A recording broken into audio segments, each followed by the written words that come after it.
And a very warm welcome to everybody. I'm just going to say a few words about the Co-Intelligence Institute for some of you who may not be familiar with it. So Co-Intelligence Institute is a non-profit focused on promoting innovations in collective wisdom, co-creativity, and collaborative governance. This means we develop tools and resources, including pattern languages that help individuals and communities live in kinship with one another and with the rest of the natural world. So as part of this, we love to feature what others are doing with regard to collective wisdom and choice making. And so we explore, gather, and share real-world innovations through articles, books, and case studies. We also collaborate with other initiatives within the larger change ecosystem.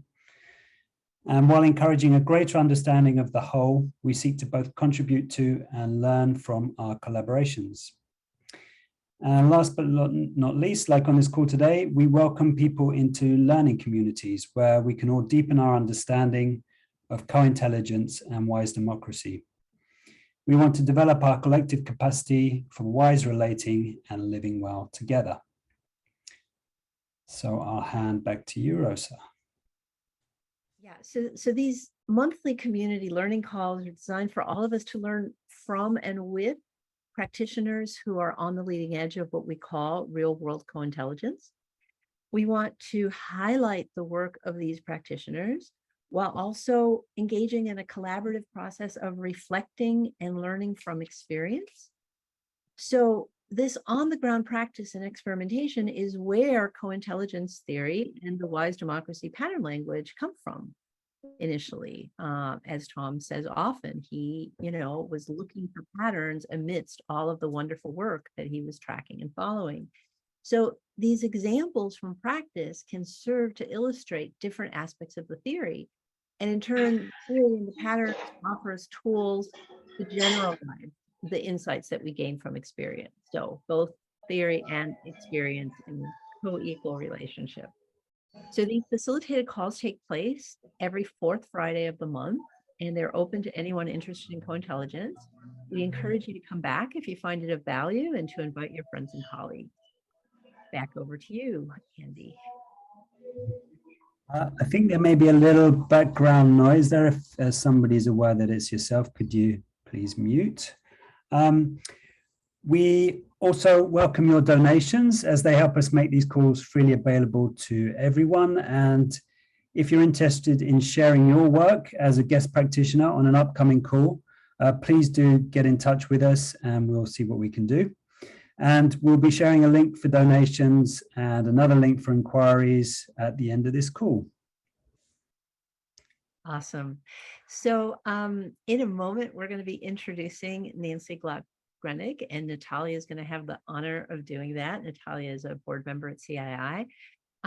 First, I just want to say, though, that I am so glad that we're focusing on this topic of climate change today, because I think that big existential crises like these are ones that really need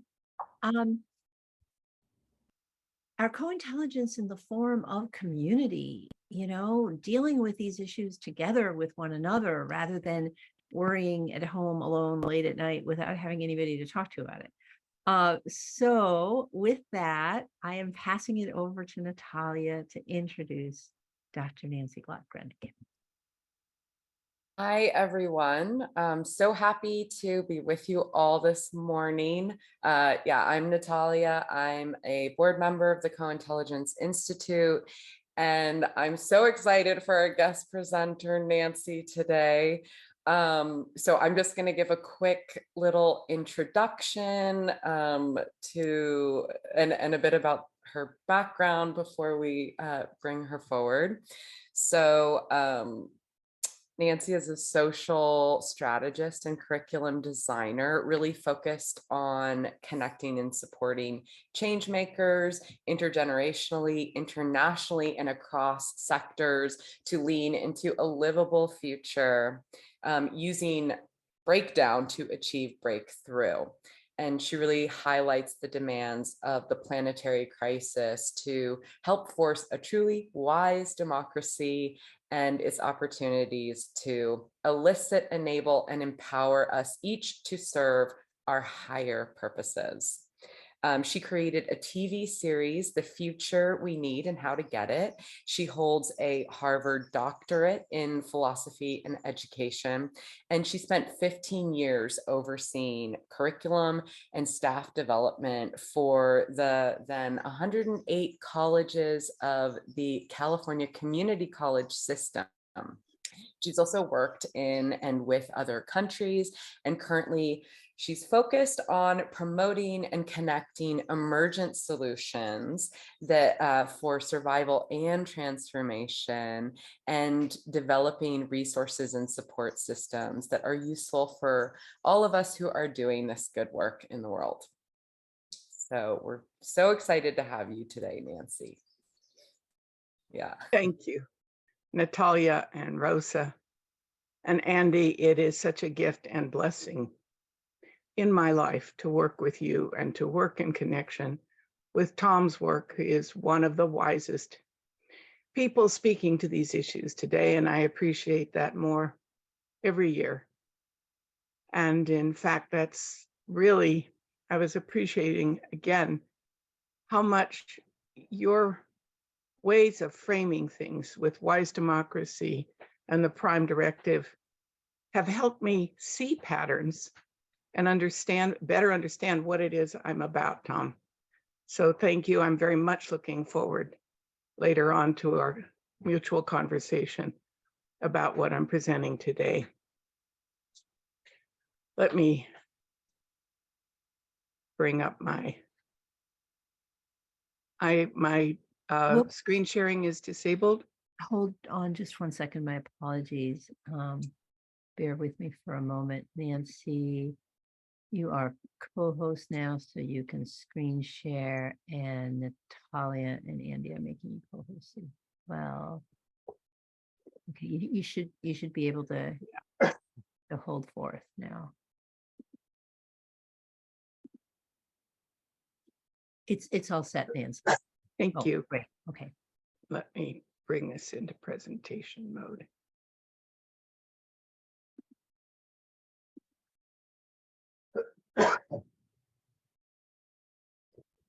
The title, Supporting Each Other in Responding to the Climate Crisis, really names where I'm at this point.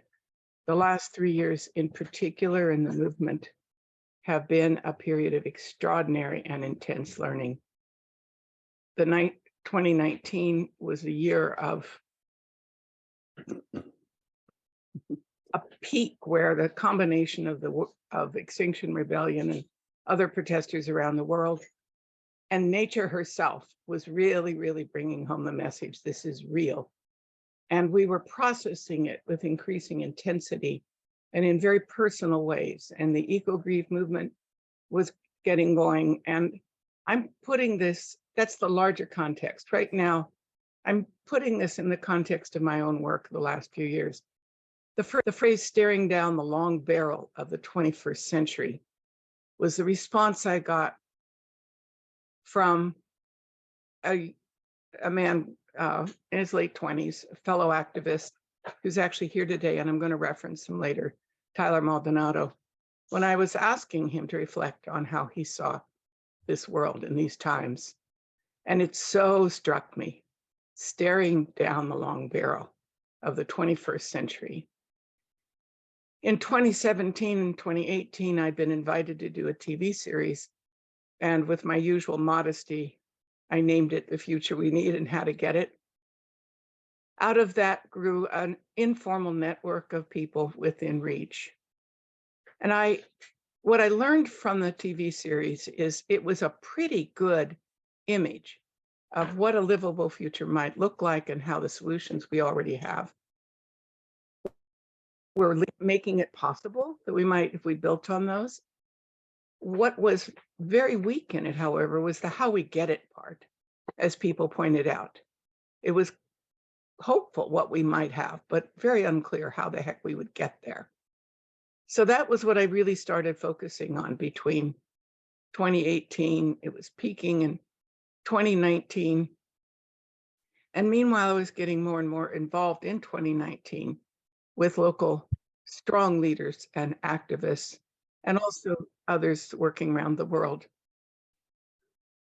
And what kept growing out of that, and this is where I'm at this point, is how absolutely fundamental any work that we do to make change or protect the changes we've already made comes down to the quality of our relationships with each other and the extent to which we can bring the kind of wisdom of co-intelligence into those relationships so that we are connected both as a matter of heart and a matter of head and a matter of spirit. What I'm going to talk about today, what I've only now discovered, is a practice. When Rosa and I were talking about what I would do, I just knew that I was given the opportunity to talk about what I'm up to, but I hadn't yet understood that it was a practice. But as we talked about it, the stories I'm going to tell, I started seeing it as such. And so what has shifted for me, this makes this new stage of co-intelligent conversations and climate coaching, is that I'm seeing that the work of growing the movement itself, that is the relationships between people in the movement and between people in the movement and outreach to all the other, what I call the concerned, but not yet engaged, that those efforts are themselves a key part of climate action and are not quite seen yet. Perhaps at least I wasn't seeing it, but now I do. And I'm looking at specifically when we reach out to people who are not yet part of the movement. We now understand over 70% of the people here and in England and elsewhere, they know there's a problem. They don't need to be convinced of that. What they don't know is that they have the power to do anything about it. And they're in a deeply traumatized state where they're fully cognizing it or not. They may be distracted or running away or embracing that actions are the exact opposite of what is needed. But underneath, there is this need for mutual compassion so that the outreach isn't just outreach to turn other people into activists. It's helping each other as human beings come to terms with the future we're now headed into, the destructions that we've created, and importantly, the potential, the tens of hundreds of thousands of people worldwide in response to this are coming up with solutions. So focusing on the solutions and moving into it, not from the moral high ground of we're just and we don't want to be greedy, but rather we are human beings together that have found ourselves in a mess that we've made partly for the best of reasons by expanding education and medicine and democratic values and so forth. That's part of what is driving the problem. It doesn't mean those things should go away. We just need to find better ways of doing them. The stories I'm going to tell today are three. The first came from a learning with Tyler Maldonado. And Tyler, if you could, I can't see on the camera, but if you're there and can show yourself, I would be most grateful to have people see you for a moment. Okay. That moves you to a different part, I think. There you are. Tyler Maldonado, one of my dearest friends and closest colleagues in the climate movement. And Tyler, having gotten himself arrested for standing up in traffic impromptu in April of 2019 and starting the Extinction Rebellion movement here in Santa Cruz, ended up doing something we ended up calling the Climate Corner, which I will go into now.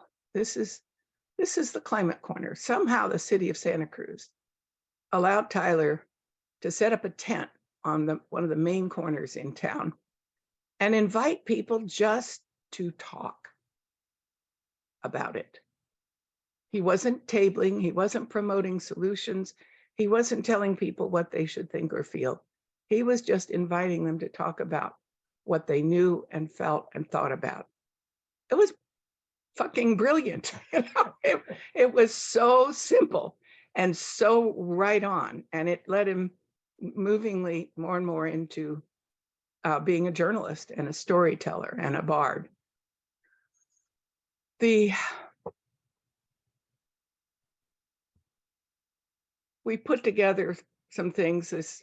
One of the things he came up with at a certain point was just a climate conversation starter. It's kind of like a survey. It kind of formalizes, but it's not so much for someone to fill out. It's just kind of a guide to exploring and having a structure that he can track different people's responses in a consistent way. And I pulled together a lot of stuff from my TV series and others of ways that we could give people something that would lift them with hope. And now we didn't have it then, but we have much better information about all the things that are happening locally that they could act upon. Out of that, and another now close friend of Tyler, thanks to me, is another man his age, which is now about 30, if I may reveal that, Tyler, having just celebrated your birthday a month or so ago. Guy named Keith Runyon, who is a very, very strong leader in my religious tradition, Quakerism. And we've ended up serving on the Unity with Nature Committee of the Pacific Yearly Meeting, which, as I think I said here, includes California, Nevada, Hawaii, Mexico, and Guam. I want to note that these are not only 3 stories, but they're also meant to be examples of 3 kinds of approaches. The public, give me a second. Public encounters that are intentional, but often quite informal. The second is reaching into our own established networks. These are different ways of reaching people in a person-to-person manner. And then we'll look lastly at extended networks, where we go beyond our own networks and people we already know. So at this point, I'm looking at the network that is familiar to me. I know my way around this one. And it is a very powerful network, not just this one, but all of the faith communities, including there's an organization called Young Evangelicals for Climate Change. And they are organizing, they say, some 70% of people their age, notwithstanding that evangelicals are usually regarded as not with it on this issue, are very committed to it. Our Quaker community has about 50 meetings over the geographic area I just said, and obviously is connected into Quakers around the world. There are 3 times as many Quakers in Kenya as there are in most of the rest of the world. Here are statements. The statement, the Kavarak Call for Peace and Eco-Justice. It's typical, most of the faith traditions have these formal statements. They're in a position to influence the people in their networks because they already mostly trust each other and are used to having deep, difficult, existential conversations. And they also potentially have a great deal of political impact and influence. Within it, within our tradition, there's something called a clearness committee. How to have a clearness committee. The clearness committee is doing kind of what Tyler was doing. It's when helping each other discern what Spirit is calling us to do by asking each other potent questions. And it has strongly guided what we are ending up doing in this website that we are in the process of creating, Faith in Our Future, for the Quaker community, turning on how can we support each other through very well organized information about the climate, the making sense of the planetary crisis that we're in and the emerging solutions, and through processes of deep mutual care and listening. And that in turn has very much shaped where as my husband has pointed out, most of what I have done the last 2 years is have long, deep conversations with people. And that has taken me into coming to know a group of extraordinary leaders. Robert Mboisi, who's about Tyler's age in Uganda. Rahul Patil, also about Tyler's age in India. And Getri Agiza, who is in her 40s. She has been a peacemaker her whole life. She has actually worked in villages that were being attacked by militia, and the villagers were being killed, and got them to sit down and talk with each other to the extent that some of the attackers ended up moving into the village and becoming members of the community. She's mind-blowing in her wisdom, and now working very actively in climate change as well as peace work. She works for Quakers in Kenya. As I already said, that is far and away larger population there than here. Robert is also a Quaker in Uganda.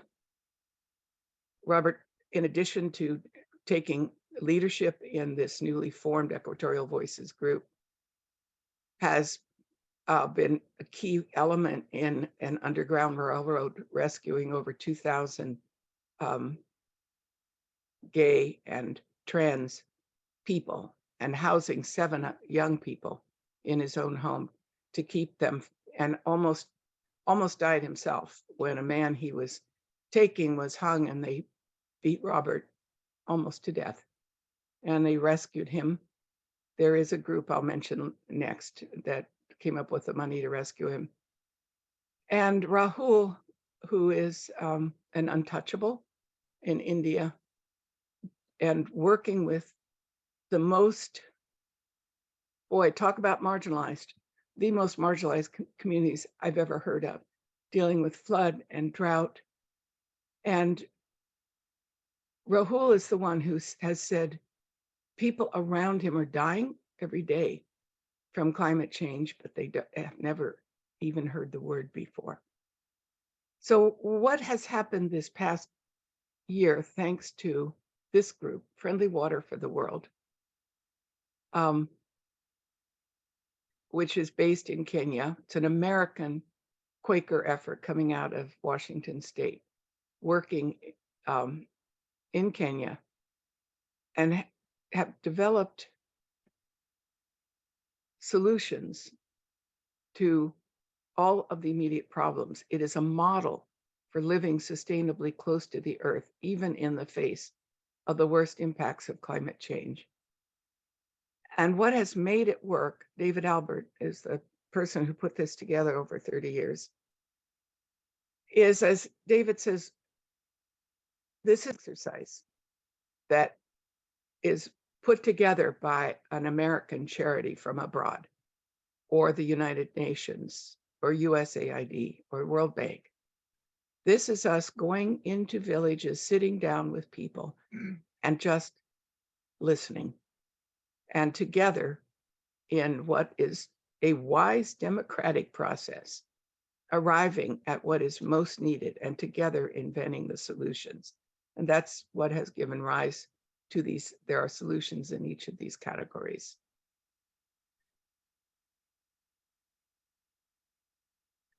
So these are just the primary 3 that I'm putting my energy into right now. And the conversations around it, and the connections between and across people, that it seems to me Tom's model works pretty well as a model of conversations, not coming together more formally in groups that are formally doing self-governance, but thinking of what is going on in these conversations that makes them co-intelligent. So starting with the notion of participation that is that much more inclusive.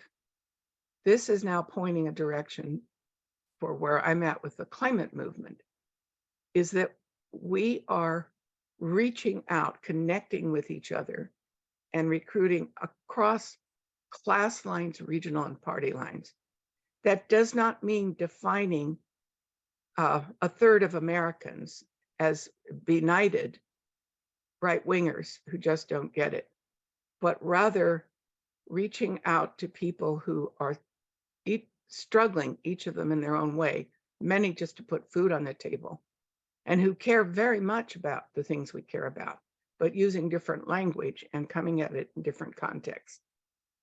So it's reaching people on their own terms and treating them, experiencing as we are learning together, because none of us knows what the heck, how we got here quite. It's really complex, let alone how we're going to get out, other than if we're working together and loving each other and talking with each other in the kinds of patterns and processes that have been so well proven that that's where our survival and our transformation lie, if it is possible at all. It's our most hopeful place to be. Thank you, Nancy. That is a wonderful first segment of your presentation. As some of us, if you've looked at the structure of our call today, and I'm sorry I neglected to mention it at the beginning, but Nancy just completed her first segment of her presentation, and now we're going to have a round of comments, questions, feedback, what resonated for you, after which Nancy will get to speak to all of that again, and then we'll be hearing from Tom in terms of the co-intelligence perspective, and then we'll be hearing from you all again, and like that. So it's series of rounds, basically. So thank you so much, and hopefully there were things that moved you, intrigued you, that you want to let Nancy know that you want to hear more about, questions that you want to offer. We're not going to do ping pong, so she's not going to respond in the moment. We're going to do a round, but then she's going to have another chance to respond to our input. So who would like to start? Rosa, I'm happy to. Yeah, sure. Yeah. Well, what was really resonated with me is the sort of the very human aspect of, just listening. I was really touched by Tyler's initiative, just sitting on a street corner and being present to whoever comes up and talks. I think that's just an amazing thing to do, to just be there, to just be listening, to just be willing to engage in conversation, I think is an amazing thing. And for me, that really resonates as being like the right way forward of, convincing with facts and figures, I don't think really works so well, but I think listening and talking does. So yeah, thank you. Thanks so much, Andy.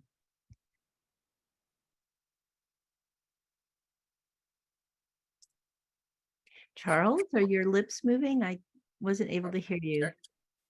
Audio, am I coming through? Yes, you are now.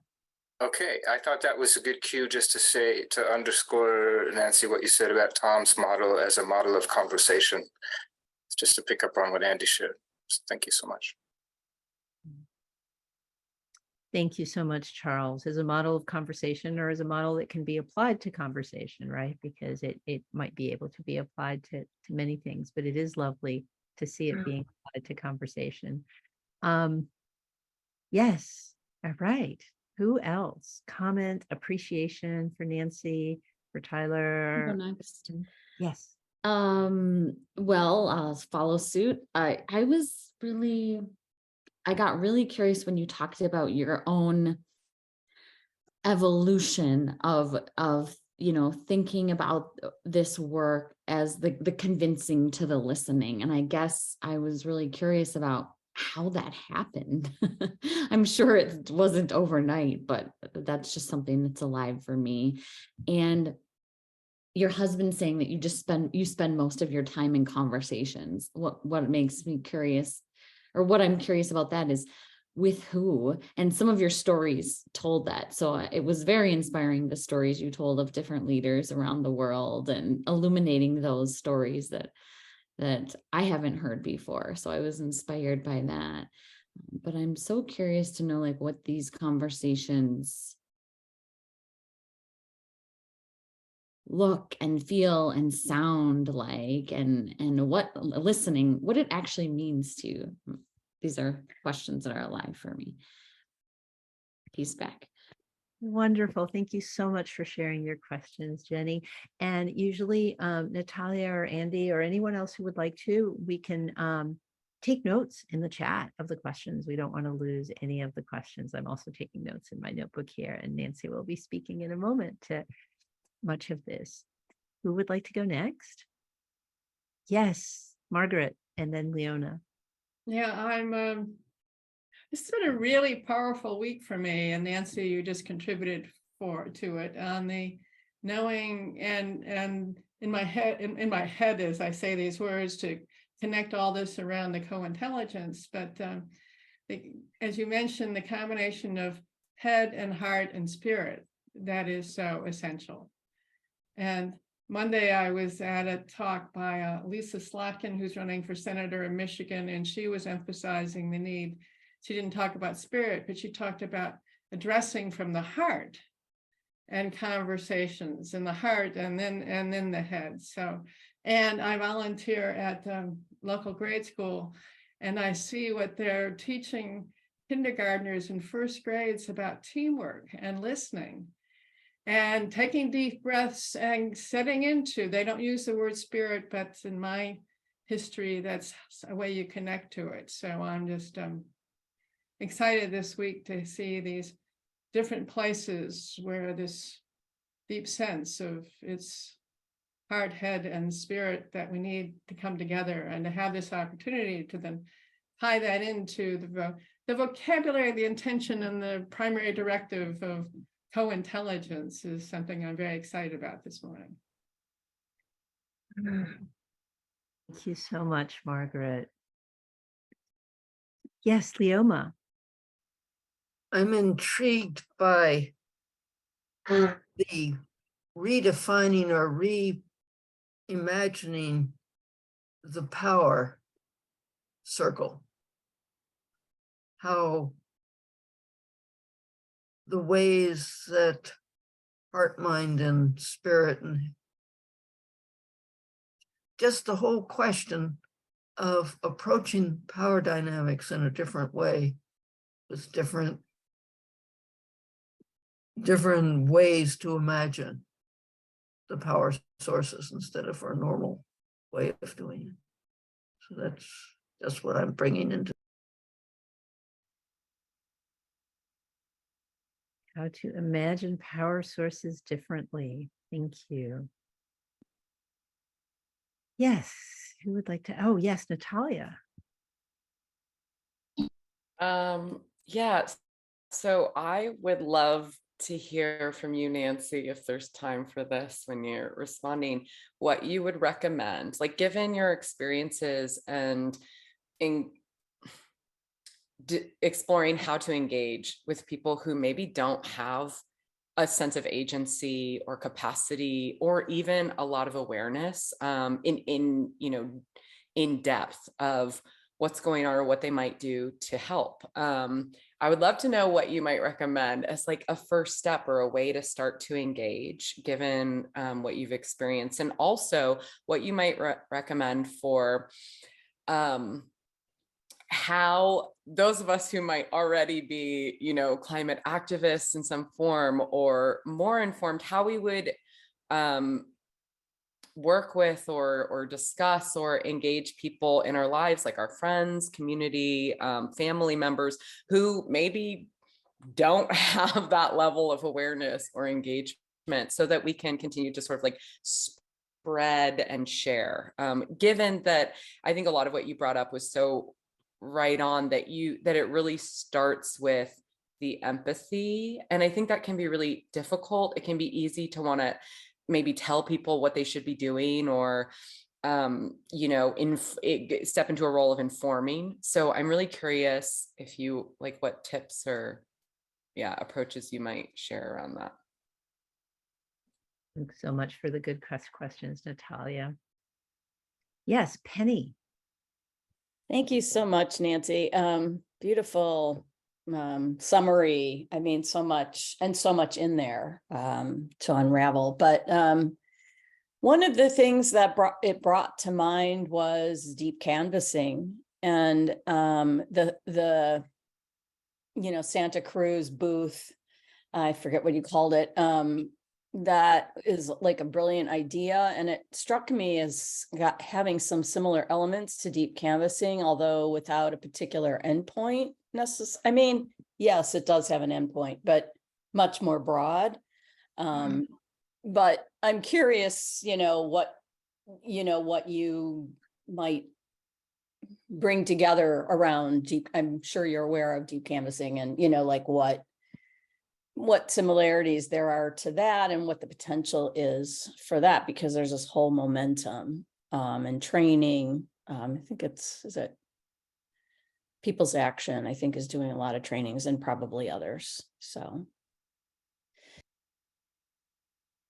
Wonderful, Penny. Thank you for bringing in those connections with other processes and movements that are happening.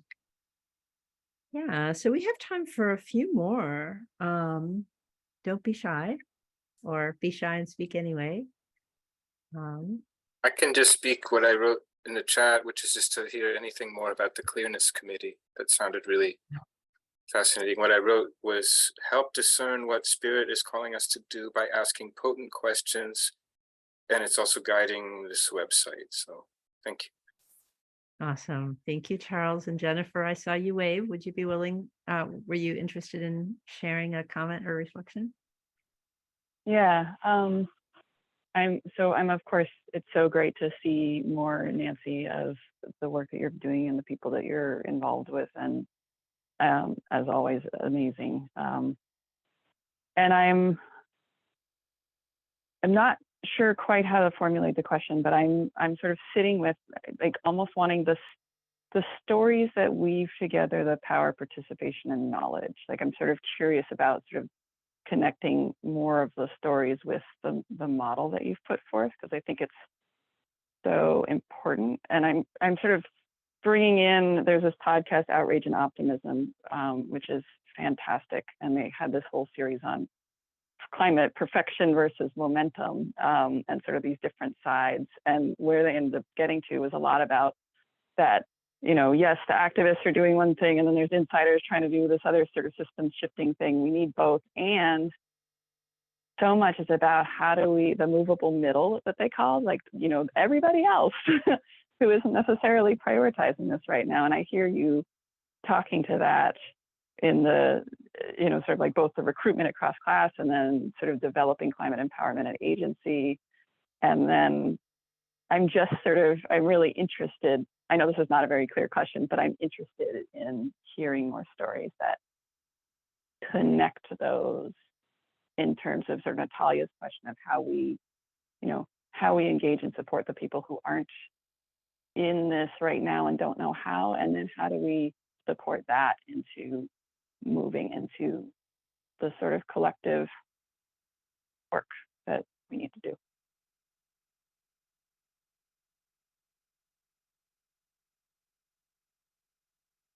Thank you so much, Jennifer. I put how to connect with the movable middle. Is that a reasonable summary? That's good enough for my long rambly thing. Yes, thanks.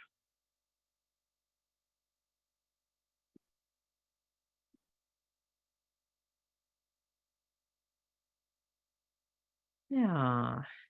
So going once, going twice. Anyone else?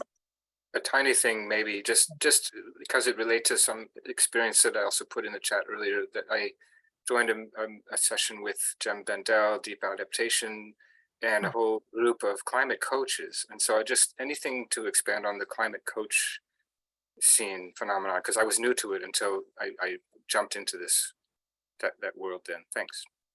Yeah, hearing more about climate coaching. Okay, Nancy, so you've gotten a lot of rich feedback.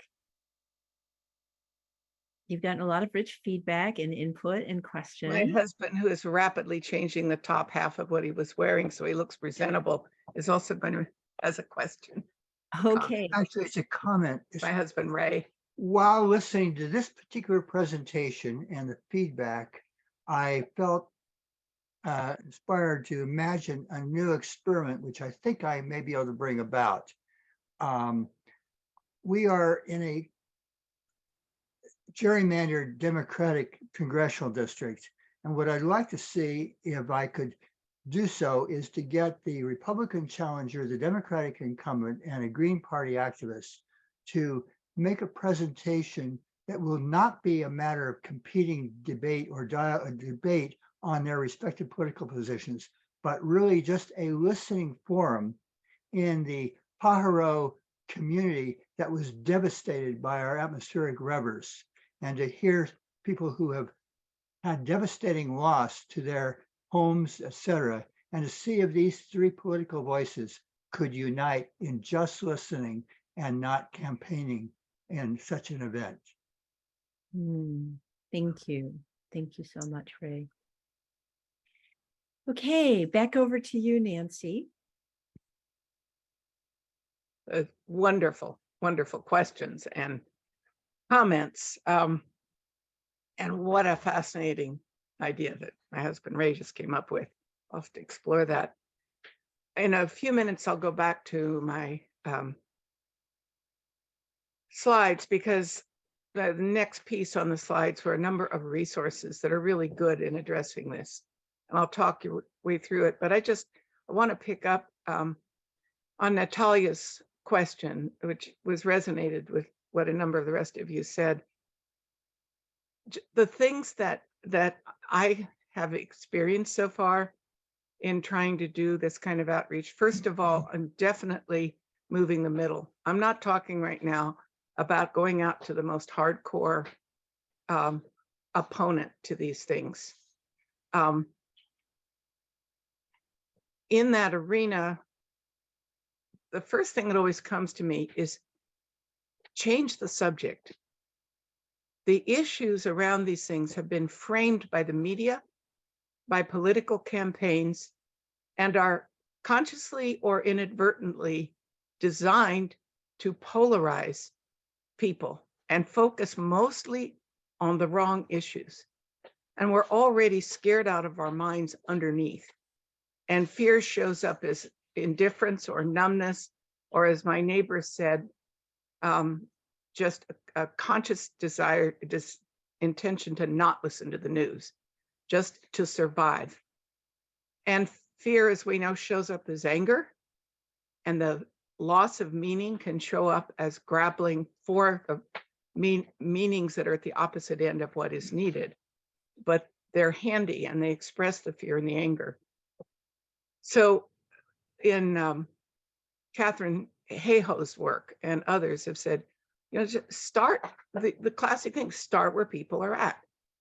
And one of the easiest things, and this is a different approach, but if there is some recent thing that you found out about that is a kind of a solution that you're really excited about, it's a natural excitement to share it with people.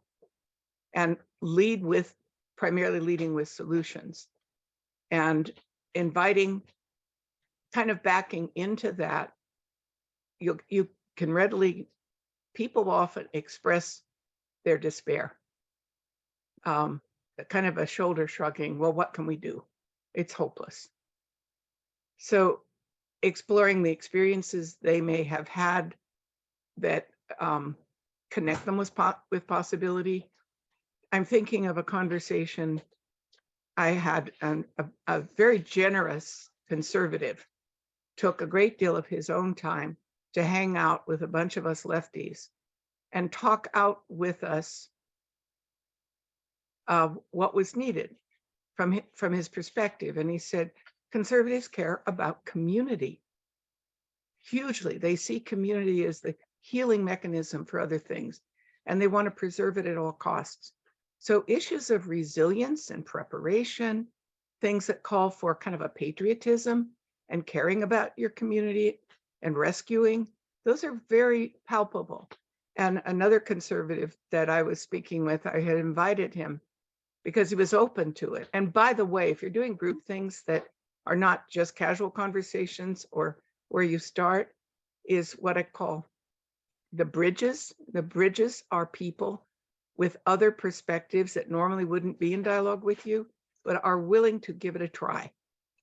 And then working with them to frame the content and the context and the purposes and get their people there.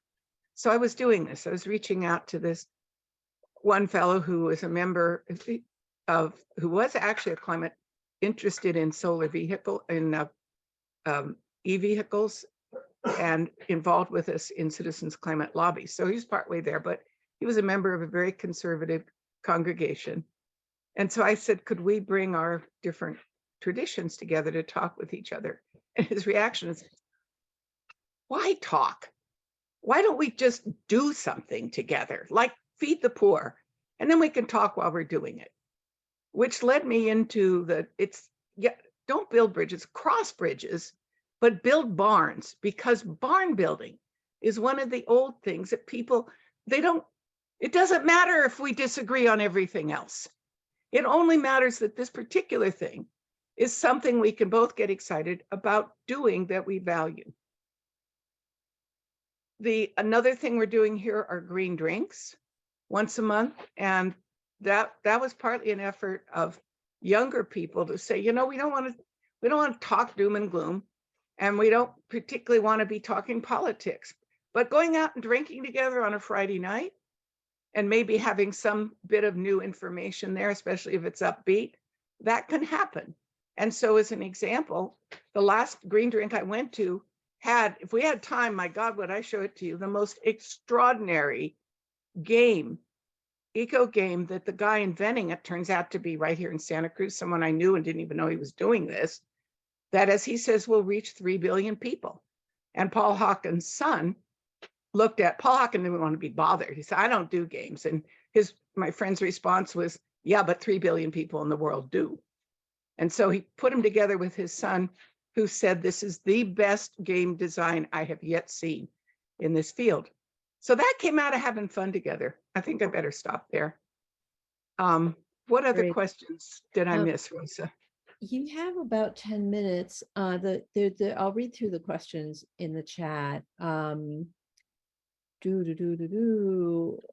was your journey from convincing to listening? What do these conversations look and feel like? How to engage with people who don't have a sense of agency, how to engage family members, connections with deep canvassing, more on clearness committees, and connections between the model that you shared, the 3 circles. Okay, hold off on that one. I'll come back to that. Let me pick up on the ones you've said so far, Rosa, if I could. Yeah. Connecting with people who feel powerless is probably been the most significant guiding thing over the last few years. When I did my TV series, I started off by naming what I call the 5 disabling doubts, the ones we have at 3 a.m. when we can't sleep, which, by the way, you say, where did those changes come from? It's grief at 3 a.m. or outrage at 3 a.m.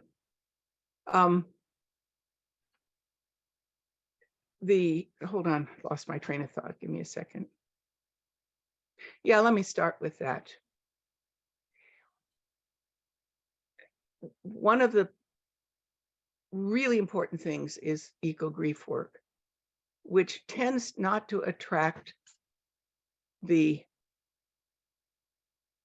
what I call the concerned, but not yet engaged, but it attracts the deeply engaged, because you hit a wall where the grief associated with this work and the feelings of despair can be just overwhelming. And to have circles where you can go, and well-structured processes to support you in that and allow you to go deeper and deeper with your own feelings. The deeper you go with your own feelings, the easier it is then to respond, to be very present in talking with other people whose own feelings are just below the surface in this. And I started to say at the beginning of my TV series, I said that the doubts were first that the problems we had were absolutely overwhelming and couldn't be solved. Even the second was, even if we could solve them, we didn't have the resources to solve them, the money. Then it was, even if we had the money, we didn't have the political will to do what was needed. And even if we had the political will, we couldn't get people involved. We didn't have the energy. We were overwhelmed. And even if we could somehow get them involved, the fact is, human beings are, this is, you know, we're just too fucked up as a species. You know, we cannot get it together in time. And so the whole TV series, it was 7, I took each of those doubts and I turned it, what I've now come to call, into design criteria. These are simply statements of what are the challenges we need to meet. And then coming up with stories. The TV series was all stories of human success stories that addressed each of those fears and concerns. I should probably stop with, so then the question was, the deeper I went with these things, the more I became preoccupied with people's sense of despair. So I've identified many, many kinds of solutions from across the world at different levels in all sectors, all 8 sectors: government, finance, the different professions you might be in, the different levels of society, arts and culture, education, and then finding those that resonate with the person.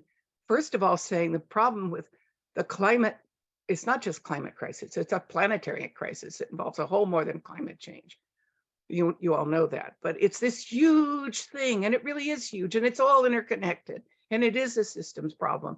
And you can't solve one part without healing the other, just like the human body. They're separate things, but they're all interdependent. However, that said, you can start looking at each of the different pieces and finding one that is manageable for you. And this gets into the other thing we'll talk about, is then the climate coaching is having started those conversations, then supporting people to find that community of care, the circles, the kinds of actions, the things that most move their hearts, fit their passions and skills, and meet their circumstances, that are also effective actions to take. And the closest for most people, the easiest move, is to go into doing something to help nature. Helping nature is very healing. It's not politically controversial, at least if it is, it's not where you're at. And then working resilience work, local actions, etc. Thank you. Nancy, you have a few more minutes. Do you? Let me jump back into my slide, and I can just highlight the resources, and I'll bring up that model again. Okay.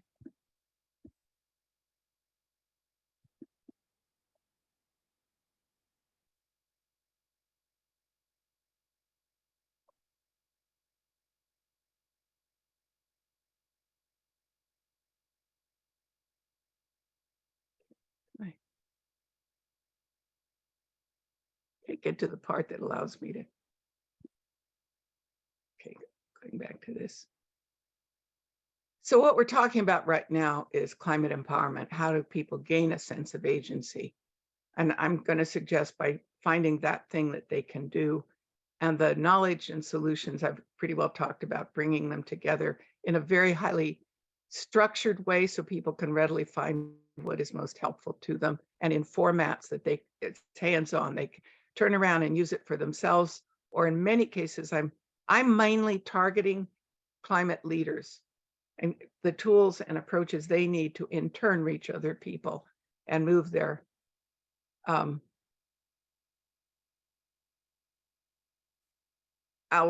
these are here. I'm not going to go through them all, but you'll get the slideshow. This is a tool that I developed. My middle name's Clover. And these are queries for the coaching. Their passions, what part of the world needs. This comes from a statement years ago, find where your great passion meets the world's great need. And then I added, and what is your situation? We, as most of the people I hang out with, are privileged to have a whole lot of choices about how we spend our time and our money. But very few people in the world do. So on the other hand, if you happen to be especially privileged, then you may be especially able to do some things that the rest of us can't. And then in particular, much of my TV series and much of the work I've done the last 3 years is focused strategically, where are the greatest impact, making the most of making a difference. And here are resources. So I've already mentioned Catherine Hayhoe and her book, Saving Us, where she recommends, again, how to get into conversations where people are already at. And you may, if you know her work, you know she is a renowned climate scientist and personally an evangelical. So she has a kind of deep understanding of how to bridge those differences.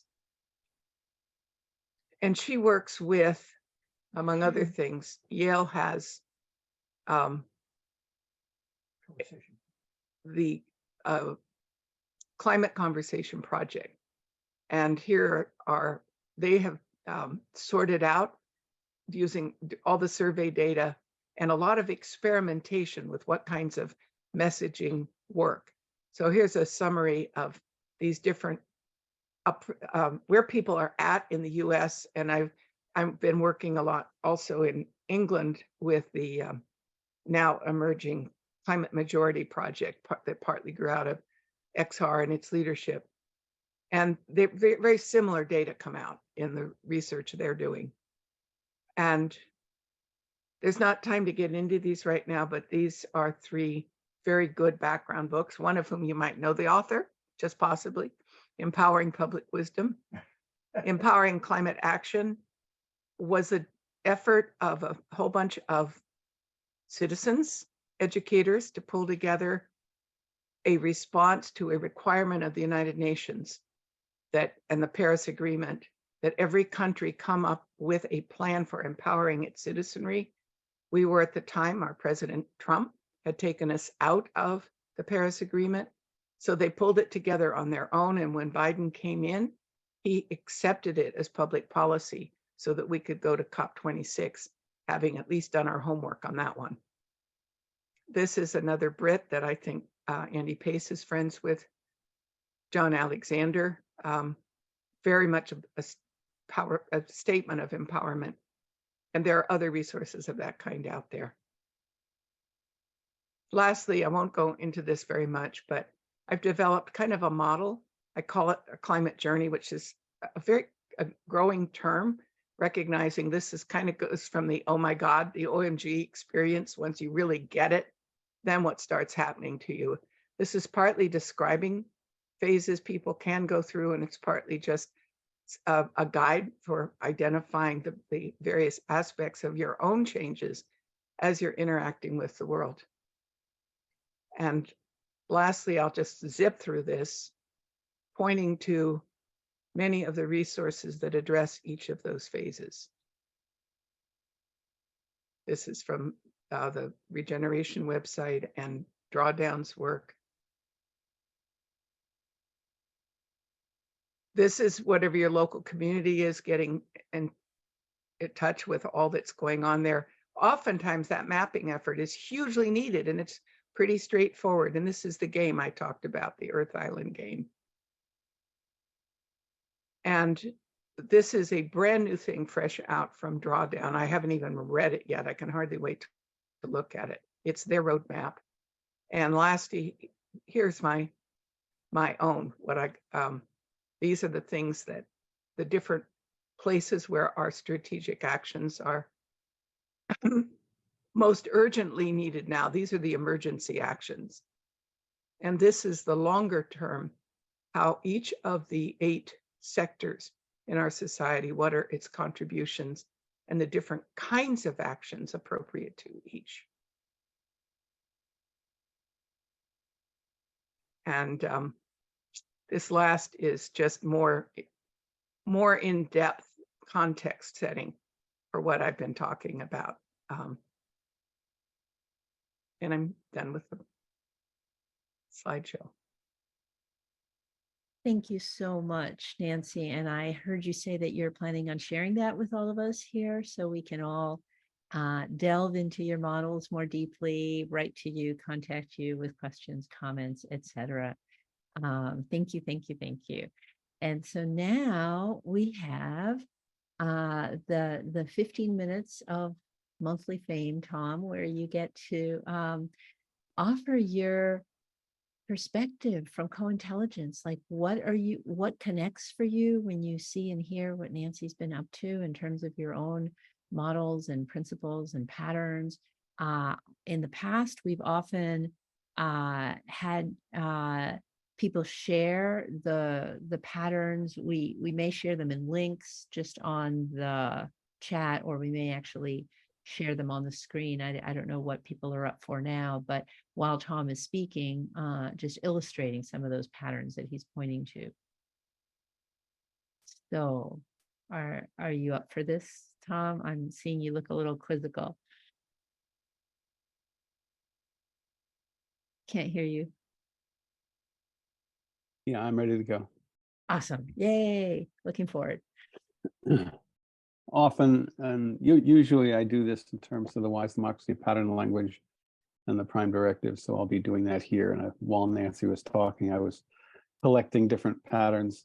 And of course, there's tons of them. And the further she went into her work, the more of them that got added on. So I don't even know if we'll have time to cover all of them. We'll see what happens. And the sort of cluster, I sort of tried to cluster them, but they overlap gigantically.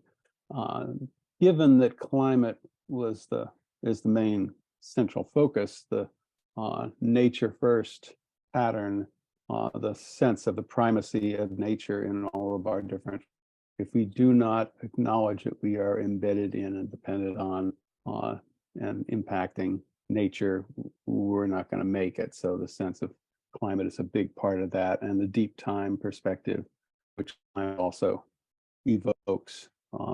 And so people moving into this, they may start from a center of primacy of nature, and they may develop into that as they understand more what's going on with the climate, where it comes from, where the issue comes from, how climate connects everything, what we need to do to deal with it. And deep time perspective, of course, lifts people out of the immediacy into whatever we do is going to be part of the long term. So that those two fit nicely together. And the prime directive, which is to appreciate, evoke, and engage the wisdom and resourcefulness of the whole on behalf of the whole.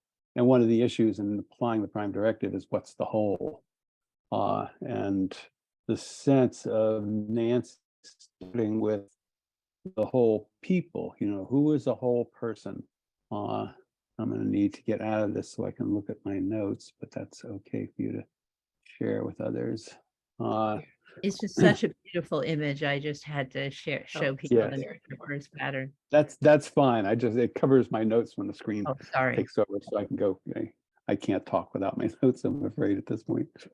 So starting with the whole person, the whole community, the whole network of connections, whatever, there's a sense of wanting to not do this in a shallow way. You're delving into the fullness of who people are, what their situation is, et cetera. So I feel, and the sense that even problematic situation has wisdom and resources to offer. And it's not just resources, it's resourcefulness. You're evoking the creative engagement. The resources come out of nowhere as people start engaging. And there's a sense that Nancy's approach has that impact. And her Clover model, which has half of the Clover model is situation and impact, there's a sense of power is present in the scene, and there's different kinds of power. There's in multimodal power, we have not over the power to control and manage things, to destroy things, etc. It's all power over. Power with is another very common one, which is together what we can do. This is the barn raising kind of power. And but there's also an additional several kinds of power that Nancy's model has at an implicit level, which is the power from within, which is what comes from within us. And part of her appealing to and engaging the whole person and their whole situation is the power that comes from within that can be applied out into the world. And then the power from among, who are we together? And that can be in conversation, community, that can be with nature, whatever.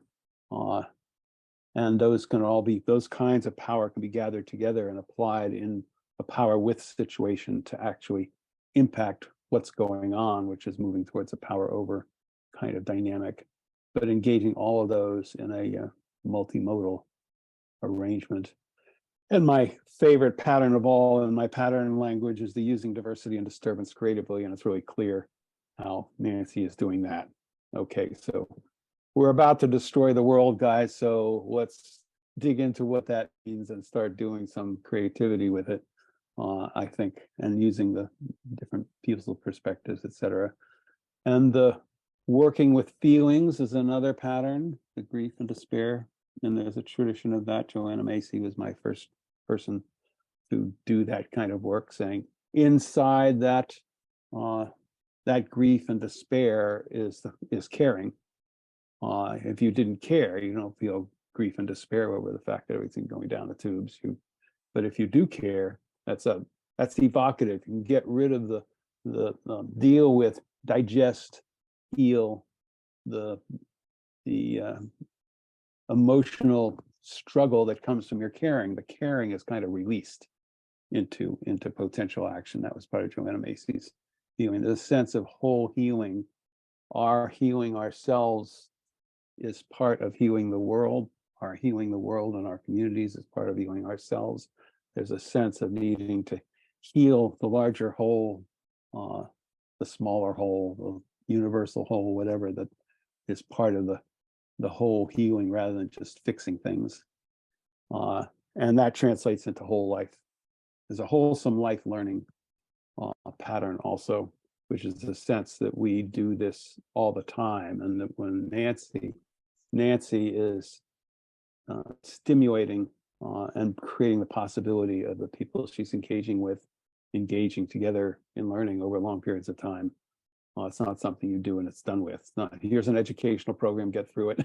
It's like, this is a situation to live into and learn from as you're going all the time. And the multiple, at the end, particularly, she was noting diversity, reaching for different perspectives. You don't usually hear diversity as a pattern. Multiple perspective view is another pattern, which is being able to hold multiple perspectives that don't fit together at all necessarily in your mind, in your being, in your group, and let them interact without having to prematurely resolve something. That's another dimension. And that's doing that, you do that in generative interactions. Instead of conversations as a pattern, I said generative interactions because it's, you want it to generate greater possibility, greater relationship, greater understanding, the interaction creates these things. And there's interactions that are not, dancing and, constellations work. There's a bunch of things which are interactions that don't involve words, but they can be generative. So that's all part of that pattern. Power of listening is, of course, a pattern, was featured from the very, very beginning of her thing. And its companion, which is intimately related but not the same, which is feeling heard.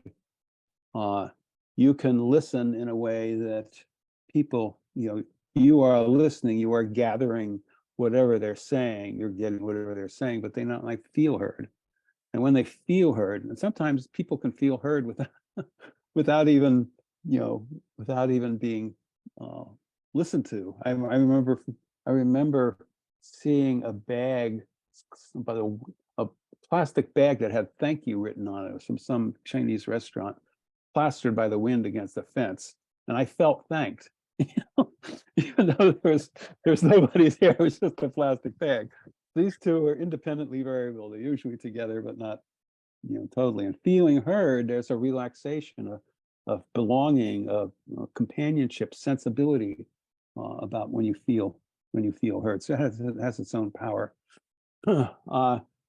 I'm feeling like some of the stuff Nancy was saying alluded to questions, and powerful questions is a major part of this communication cluster of patterns. But I couldn't get a handle on exactly where it fit, but it felt like it was right there, just in the background. And I would invite Nancy to say a little more about that sometime. There was also an interesting one of grounding in fundamental needs. The sense that you're trying to understand that aspect of the fundamental needs of humanity and nature, which is alive here with this person, this group, and you're grounding the conversation in that aspect of this large thing, which is fundamental needs, and doing that with the head, heart, spirit. And that goes under multimodal intelligence or multimodal knowing. Multimodal knowing is the way I talk about it within the co-intelligence world.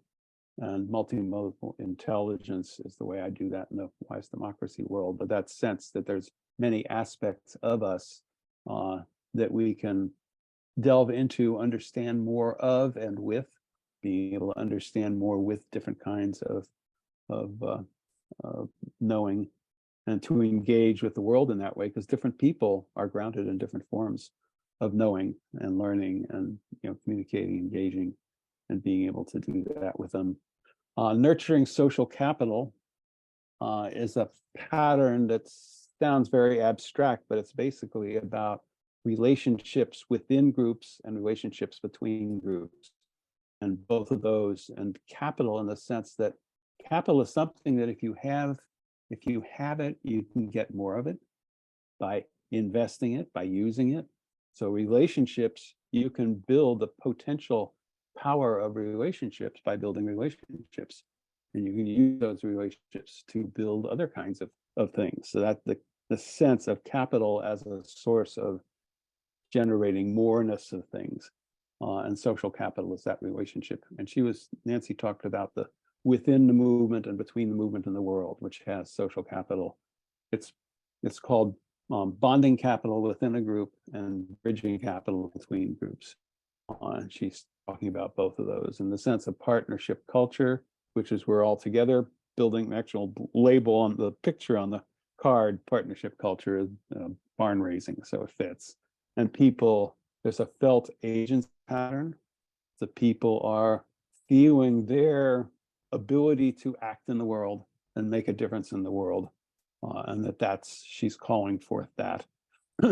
And universal participation, it's funny because there's a gentle way in which he is applying both of the dimensions of universal participation, one of which is, or actually several different dimensions. The fundamental behind universal participation is we're all participating in everything, no matter whether we want to or not, whether we think we are or not. It's a co-creative universe, and whatever we're doing is part of what's unfolding.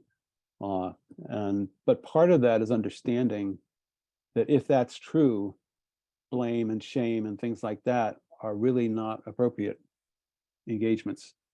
They're saying, you're the one who did it, not me. The blame game.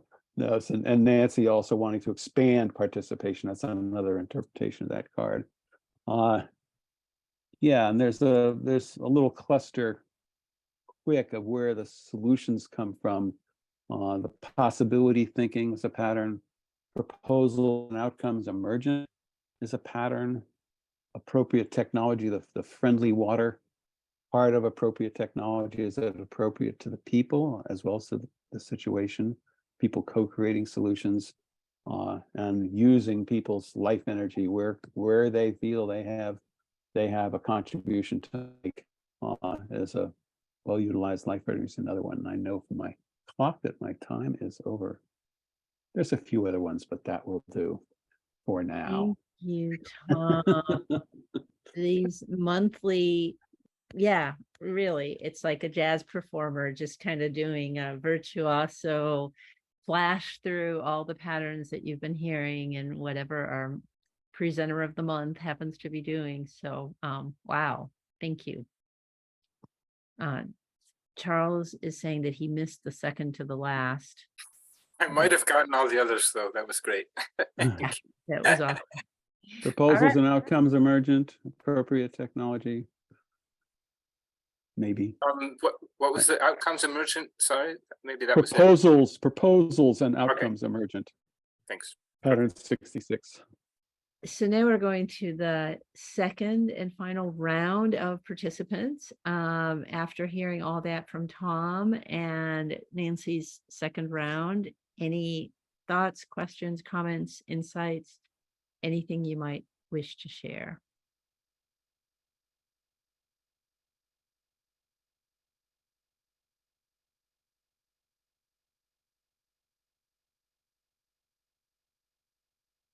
Well, I'm exhilarated, and I kind of wanted to step up in contrast to before, where you left us in the dust, Tom, and I sort of just offering the comment that that's a lot of patterns that you just laid out, and thank you.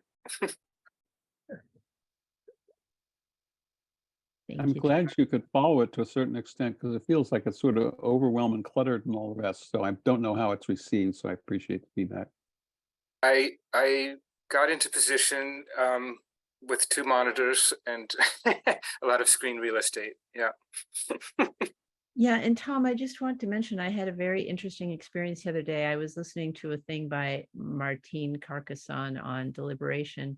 And one of the things that happens when it's recorded is that you can play with the playback. And so I played back his talk at 0.75 speed instead of at full speed. And it was wonderful. I was able to get it all.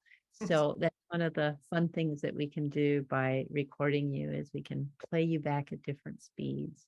What a good idea. Yes, Margaret. Is sense of humor one of the patterns? I forget. I'm sure it's in there. But another one I would, are we having another? Anyhow, I'm really intrigued about the multi-generational Tyler and Nancy and other folks you've talked about, Nancy, and since Tyler's here, and any thoughts on any thoughts on what that supported and what's and hints to make more of that happen? I just keep thinking about the 60s and 70s, and we had all these activists, and one major thing was it was not very multi-generational. You know, our parents, I'm 73, I was part of that generation, and our parents had been through the war and depression, and they were like, but how do we, since we are the generation of the 60s and 70s, grew up then, how do we relate more and support and team with the younger generations who are doing this? So I'd love to hear more of what's the strengths, weaknesses, and lessons learned. Wonderful, Margaret. Yeah.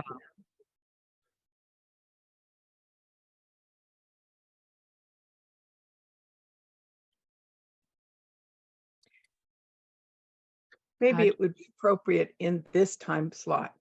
Rosa, I was going to ask Tyler to step in and talk somewhat more about, you had asked about lessons learned and what we might do differently and what worked and so forth. And I was going to, in this next round, invite Tyler to step in and comment on that. And he might have some comments that would be responsive to Margaret as well. So with no warning at all, I invited you here, Tyler, now putting you on the spot. Okay. All right. Hi, everyone. So first off, there is a little bit of noise. I'm at a cafe right now. Can everyone hear me okay? Yeah. Okay. I'm going to go ahead and say yes, since no one has objected strenuously. All right. Well, thanks for the presentation. It's been really informative so far. It's nice to meet you all. It's my first time interacting with the Co-Intelligence Institute. There was a lot said so far. I appreciated the shout out about the climate corner. And I think that as far as trying to enter into a conversation like this with quite as much as already has been said, I'm not sure if I'm going to be able to add a whole lot new. But what I will say is that the lesson that I can take away, the lesson that I did take away during that time, was that the conversations that I was having with people were based on a kind of structured understanding of how conversations work. So I used to work in canvassing a lot. Canvassing is a nonprofit fundraising donations. Of course, they would always tell you what you do is you have a structured conversation. It's almost like having a script, but because these are open-ended questions, you don't exactly know what you are, what the goal is. There isn't necessarily any goal when you're having a conversation with someone on the street about an open-ended topic like how does climate change affect you, or how does it make you feel, what does it make you think about. You're also having to kind of co-create an answer on the spot, or at least the next obvious thing for someone to do. So having resources, being able to kind of share with people something that you know about that is reflective of what they have brought up in a conversation, that's pretty handy, because what it does is it brings someone along into the story, but in a way that they've kind of identified on their own and self-directed, and you've helped them bring out. So I think I heard someone ask, in the early part of this, well, how do you do that? How do you get to a point where you are able to, get past or get around having to kind of convince people or pull people in a direction? Well, I don't really know the language, but if I'm hearing correctly, you're you're co-creating a kind of path for someone to take out of the conversation you have that's mainly centered on listening. So if you take their vocabulary, if you take their language, and you can relate it to something that you think points someone in the right direction, that is in the right direction of climate action or empowerment or change, or climate change, change around climate. You have a way of kind of coming together around a point that works in a sense without having to necessarily adopt each other's framework. I would say that is kind of how you build in power around organizing and doing it at the point where you're starting from the bottom up, in a sense, but you're also relating it, you're navigating with someone in a way for them to come into the situation and kind of converge in a direction. That was what the Climate Corner was. Yeah. This is wonderful, and it's really hard to hear you. I would love to. Yeah, I would love to invite you to come back when we can have a setup where we can, it just seems like you have so much to say. Yeah, there's a lot of noise in here. That's okay. Anyway, I appreciate the opportunity to say something, and I will mute myself. Note that under the video section at the bottom of your screen, there's a video settings, and the video settings can dampen background noise. Okay, and I was just also wondering if we could take a moment and people can share things that they got from what Tyler said. So if we can do kind of a group reflection back to kind of help amplify what we were able to understand of what he shared. If there's anybody who would like to offer a reflection. I typed in a bunch of it. I think I got pretty much mostly what you said, Tyler. Oh, great. So lesson takeaways, conversations were based on structured understandings, having a script, but at the same time, something about open-ended questions. How does climate change make you feel? Yeah, if you could say some of this, Charles, I'm having a bit of a hard time understanding. Okay, yeah, because of the formatting. Well, you want me to read through it? I could do. I mean, talk us through it. Why don't you just say it based on this? But I mean, add water to your concentrated orange juice notes if you could. I was just kind of being a vehicle, so I'm not sure I'd be the best person to do that. But I can give a try for one thing that I got that I thought was really important. Please. Is as you're talking to the person, you are seeing places in what they say that you can agree to, or perhaps coming from a different direction, a different reason for agreeing than they have. But you can then start asking questions in that field in that realm that you heard them have energy around, and that your conversation can lead to understandings about things that you both would support, even if you would support it, you know, And like caring for a community with the conservative. And using their language, picking up on Right. their words in particular. Yeah. Yeah, which is what I'm inviting you all to do here. Yes, Nancy. Yes, Margaret, please. Yeah, let me see. Yeah, I'm just reflecting that this conversation seemed to me sort of indicative of some generational differences of Tyler being in a cafe is pretty normal from what I see of a lot of younger folks. They don't have their own spaces when they're quiet spaces, and they also have a use of technology. And like Tom, you were pointing out, I was really impressed. I haven't tried it yet. How we can use technology to suppress some of those background noises. So I was just appreciating how we were in the moment facing some of these differences and how we can accommodate them because of the value, and Tyler, what you were saying. And so I was thrilled that I now have a means to try to use technology to suppress the background noise. I don't know if it'll work, but so it was just a lesson for me. Thank you. Natalia? I was actually just gonna kind of chime in, but I think Tom covered it in different words, but really what I was hearing was meeting people where they are.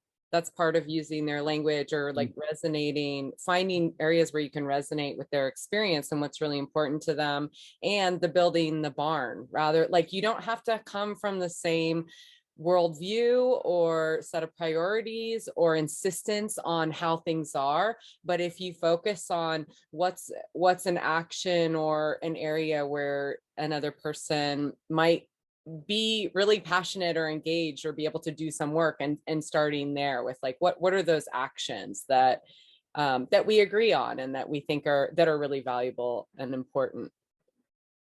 Yeah, and Tyler just wrote, meeting people where they are and having somewhere for them to go. I imagine being something of a resource center. So what I'm imagining right here, and thank you, Margaret, for talking about what we're doing right here in the moment. I don't know how many of you had experience during Occupy with the human megaphone, right? It was like a speaker would say something and the people who were right closest to it would then reflect it back so that the people who were a little further away could hear it. And then those people would reflect it back. And so it was like this way of amplifying a message so that it could be heard. And likewise, I felt that Tyler was saying a lot of very valuable things. And how can we offer some reflections so different ones of us are hearing different parts of it so that we can amplify what Tyler is offering. So if you'd like to come back and say a little bit more, Tyler, and then we can, again, pause and share what we're hearing from that. It might help. Ooh. Yeah, sure.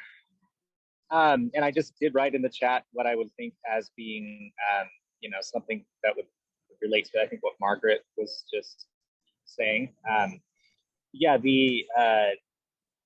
I think that I pretty much covered what the Climate Corner in particular was supposed to, what it was trying to accomplish, which was, yeah, creating a middle ground between what the dynamic actions people were taking out there, and then, you know, just the kind of either uninformed or just relatively little informed person on the street would be thinking.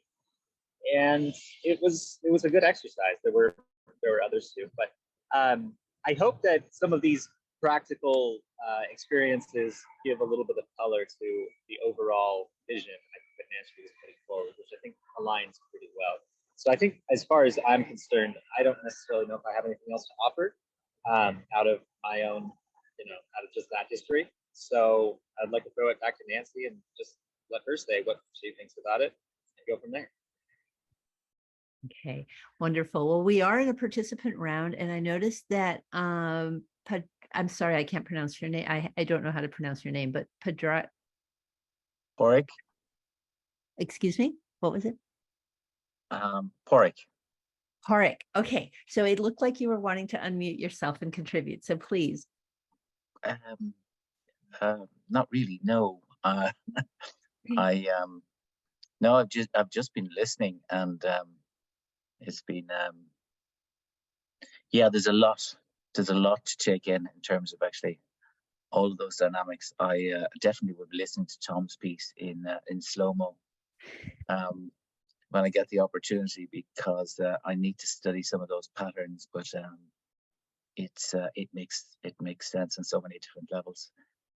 But yeah, no, just enjoying listening at the moment. So yeah, if I have something else that comes to mind, I'll come back to you. Okay, thank you so much. So yeah, this is the second round of participant comments. So anybody who has appreciations for Nancy, appreciations for Tyler, appreciations, questions that maybe can be responded to later. And where did Nancy go? Oh my goodness. Is she still here? Well, maybe she'll come back in. Jennifer's hand is up. Oh, Jennifer, yes, please, your turn. Nancy's not here. Particularly for Nancy. It's a little muted, Jennifer. Very fuzzy. Audio. Yeah.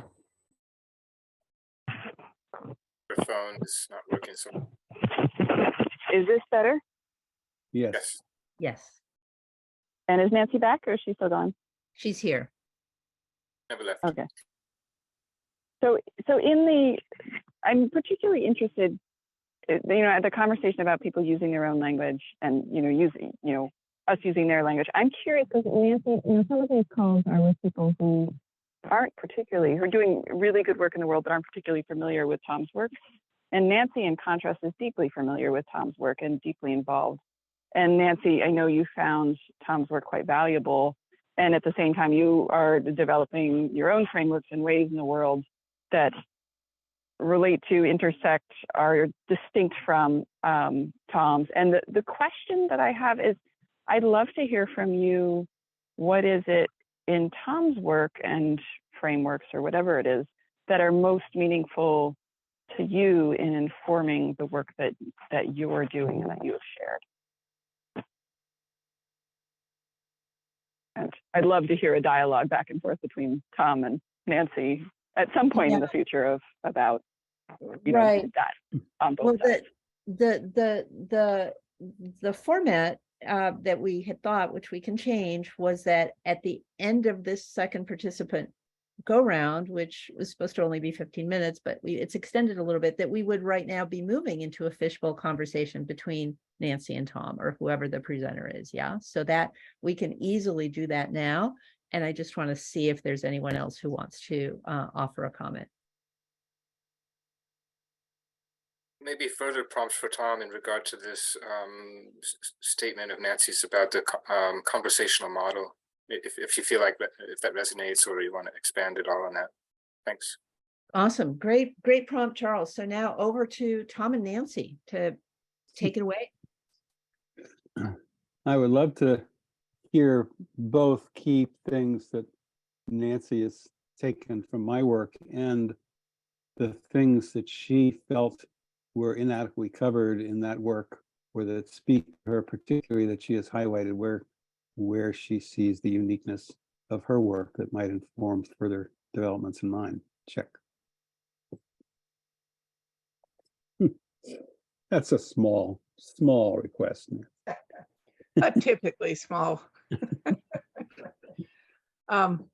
Before I go there, Tom, if I could, I would like to pick up a bit more on Margaret's question about the intergenerational work.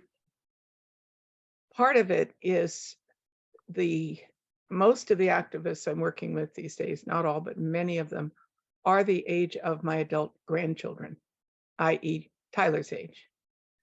I actually have a great grandchild now as well, age 5. And part of it is just them saying, hey, wait a minute, I know you're going to die one of these days soon and it'll make me sad, but meanwhile, you don't get out of it. You have to hang in there and work with us. But working with us means much of it working, quote, on their terms, supporting, validating, listening, and learning from. And I'm going to take just a second, if I could. I want to briefly go back to one of my screens.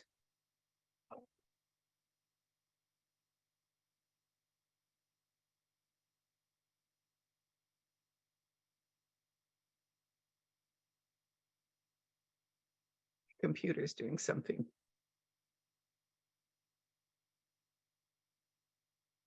I don't know what's.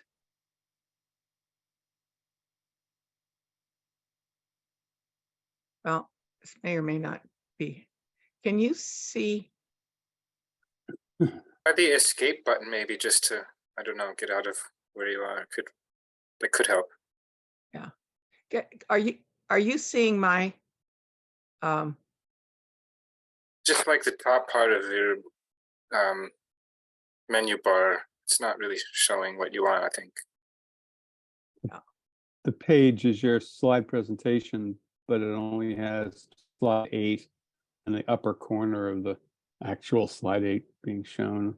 it's a little tiny image here instead of. I'm sharing and resharing, maybe that'll, yeah. Yeah, thank you. Yeah. Let me try one more time. Select the page you want to go to first.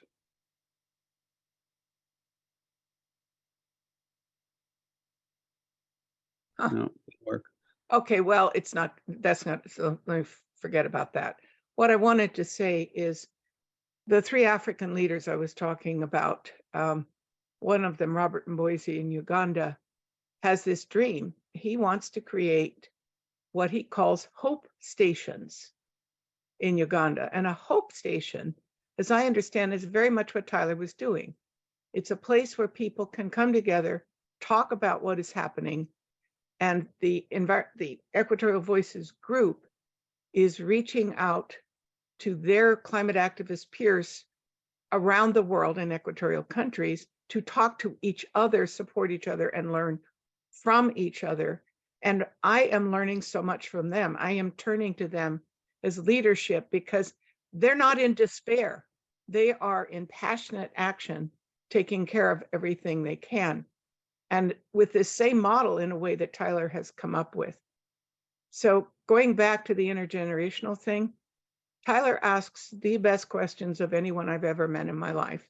He just blows my mind every time he goes to the heart of things.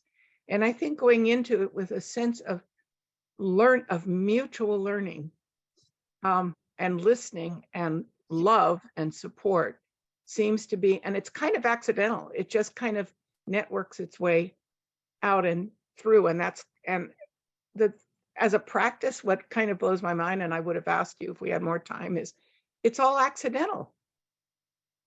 None of it was directly intended. I had intentions of the kind I've shared with you, but the reality was just at this very human and I would say spiritual level of connection. And so going back to your question, Tom, what I have consistently found is your prime directive, which I absolutely love, and my compass in a way is kind of an enlargement of that, and the identification of what are the human patterns when we are at our best. What does that look like? And what do we know about how to bring out our best, which is our practices. What we've gained in the last 100 years in knowledge about how to do that, which encompasses the indigenous, but isn't just going back to it. It is harvesting all that we have learned as human beings in our diversity and our conflicts, as well as our victories. And your patterns are one of the best ways of identifying that and pulling it together. So we have those resources. So when we talk about, I as an educator, I don't just want to write curriculum. I want to write new curriculum standards. That was my actual work. Over 108 colleges. I wrote the standards. I want the standards and the requirements to require what Jenny was describing, that I think it was, or Penny was describing having seen in the schools, in the kindergartens and preschools, that we are doing this from kindergarten through, it's a required part of professional school, professional work, and it's embedded in the culture. So that's probably where I bring in, it's not a difference, it's a complementarity, because for my own partly childhood reasons, I was put in an orphanage for 1 year as a kid, and it was horrific. And I had a very loving mother. So instead of getting into psychology and interpersonal stuff, I got into institutional stuff. trying to understand institutions and sectors and how they get transformed. So I am really interested in a way coming in at it from the outside and saying, where is this most relevant and useful? And how do we position it to have the biggest impact? And going to Tyler's idea of the understanding the language and the contributions of each sector and how changes occur in those sectors is of great interest to me. And then connecting that to how does each sector come to understand its contribution to the prime directive? And how do we understand the things in that sector that get in the way of that, where the sector goes completely off base and becomes a cancer instead of a contribution? But without a clear measuring stick, without what I call a compass or something to get our bearings, if we don't know where we're going, then we're, with the best of intentions, we'll go in a circle or stay in the same mess. But what your work brings, Tom, is extraordinary clarity and concreteness and groundedness to what it looks like when we're doing it right. And the last thing I'll say is, I've said this to some of you before, I see the climate movement, which is all sectors and all systems, and it's really, I keep saying it's really a planetary crisis because it involves all the living systems and species and human systems breaking down and transforming as well. I see that as a nascent people-to-people democracy. What interests me in working with equatorial voices is a global democracy is not primarily between governments. It's primarily between citizens coming to know each other on the one hand and having tools and techniques that are proven, because with the best of our intentions over human history, we mess up a lot. And one of the best things we can harvest now is what we're learning about how to get along and how to solve problems together and how to operationalize our idea of loving each other. And that is what I find in your work. I just want to help position it into the various institutions and other places where its transformative potential can be more fully realized. And our idea of a wise democracy in service of a livable future becomes not just a utopian, but Rupert Reed calls it Throughtopia. It is a realizable vision on this planet. And the last thing I'll say, this is side effect in working with the Deep Transformation Network and Jeremy Lent. I've introduced them to the Equatorial Voices, and they will now be their next presentation on June the 6th. We'll be speaking to that quite large, half American and half foreign audience. So connecting, I think this is the era. I think what is happening in the climate movement right now that is so alive are these discovering each other and connecting with each other while also reaching out. Well, that part isn't happening yet. The reaching out to the other, I don't see happening yet, but I think connecting to each other more deeply will enable us then to do that. And the tools that you offer in the pattern language are the tools needed to do that. Because part of the powerlessness and hopelessness is not just, I don't know how to change the world. It's, I don't know how to talk to my neighbor or my parents or my Midwestern relatives about these things. So we're coming to the nub of it. And I will stop there.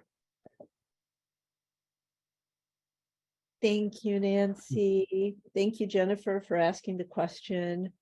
Tom, we are at 10 minutes to the hour, so if you'd like to offer a brief response, that would be great. Otherwise, I want to turn it back to Natalia to close the session, knowing that, you guys can continue for the informal after party afterward.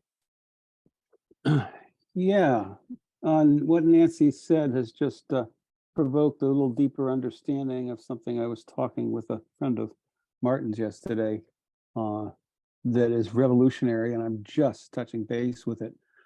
From what I got from Nancy, I realized the word sector is like section. It's a part, or sect, it's a part. It's like it's like the word part in terms of whole, and there's a funny way in which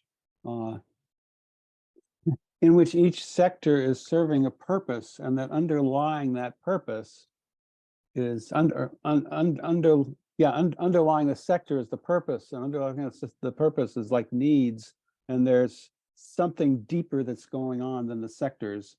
And one of the things that I'm getting from my recent immersion in the AI world is that AI is going to be challenging who we are as humans in ways that will totally restructure, for better and worse, depending on what happens, the culture, the civilization, and how it functions.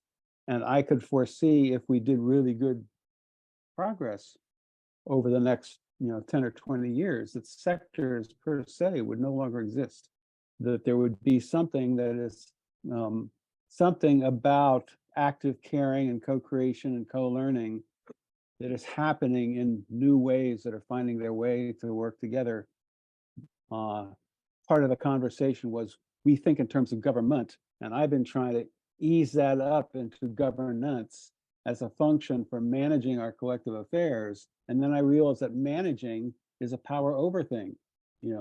What is that thing which is power with, power from within, power from among, that is serving the purpose of management? There's something, a deeper something that we need to go to, which aligns with your people democracy, but is more nuanced than that. Anyway, given the fact that there's only a minute or two, leave it at that. But it's a new inquiry I'm in that you just kicked in the shins with your comments. Check. Thank you, Tom. Natalia? Yeah, so such a rich conversation. Thank you, Nancy. Thank you, Tom. Thank you, everyone, for your comments and explorations and questions. I'm just going to share in the chat. This is a link to, if you have any feedback, any comments, any suggestions, any thoughts on future calls, or if you're interested in potentially being a guest presenter or know someone who might be a great fit for this, we'd love to hear from you. So I've posted a link to a Google form where you can let us know anything, really. Just reach out to us about whatever, if you had links you wanted to share, anything. And then, of course, like we are a nonprofit. We're a very small grassroots nonprofit, and we want to continue to share these calls to create this space to explore co-intelligence and real world initiatives and practices and efforts that are going on. And so we do welcome any donations to whatever capacity you have, if you have capacity. And I'm also putting that link in the chat right now. And I did earlier put a link to the Wise Democracy Pattern Language website. So hopefully everyone snagged that, because all of the patterns that Tom shared and that we explored and a lot more are on there. Every pattern in the languages has its own page. So, and there's a ton of links to other resources and initiatives and examples of those patterns in the world. So if they spark your interest and if they feel useful or generative in whatever way, I encourage you to go explore that site. I think we have about 5 minutes till the hour, till our formal close. And as Rosa said, if people have time and want to continue to discuss in more of a fishbowl popcorn format, we will stay on as long as there's energy and participation. I think that's sort of it.